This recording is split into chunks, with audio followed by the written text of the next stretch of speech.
টাকাটাই, এই যে মানুষ সবাই বলে না, যেভাবে আছো, যেখান থেকে আছো, যে অবস্থায় আছো, তুমি কাজ শুরু করে দাও। শুধু পরিশ্রম আর পরিশ্রম করো।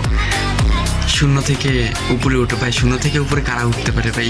100%-এর ভিতরে মিনিমাম 5% মানুষের শূন্য থেকে উপরে উঠতে পারে, আর বাদ বাকি যারা উপরে উঠে তারা উপরে উঠেই থাকে ভাই। উপরে উঠতে গেলেও টাকা লাগে ভাই। টাকা ছাড়া উপরে উঠা যায় না, টাকা ছাড়া চলা যায় না। টাকা মানি ইজ এভরিথিং ভাই। বিকজ আমার কাছে টাকা আছে তো আমি একটা বিজনেস করতে পারি, আমার কাছে টাকা আছে তো আমি একটা ভালো ক্যামেরা সেট আপ নিতে পারি, আমার কাছে টাকা আছে তো আমি একটা ভালো পিসি সেট আপ নিতে পারি, ওখান থেকে আমি কাজ করতে পারি। আমার কাছে টাকা নাই তো আমি কিছুই করতে পারি না। সো টাকাটা মেইন ভাই। তুমি কেরিয়ার শুরু করতে গেলেও টাকা লাগবে, তুমি জীবনে চলতে গেলেও টাকা লাগবে। টাকা ছাড়া কিছুই অসম্ভব ভাই, টাকা ছাড়া অসম্ভব।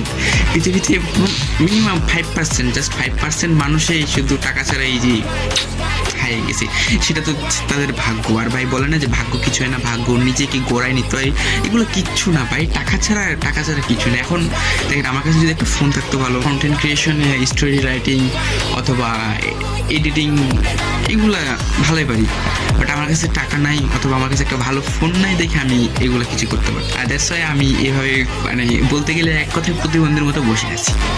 সো টাকা এভরিথিং ভাই। কেরিয়ার শুরু করতে গেলেও টাকা লাগে, কেরিয়ারের শুরু তো টাকা লাগে।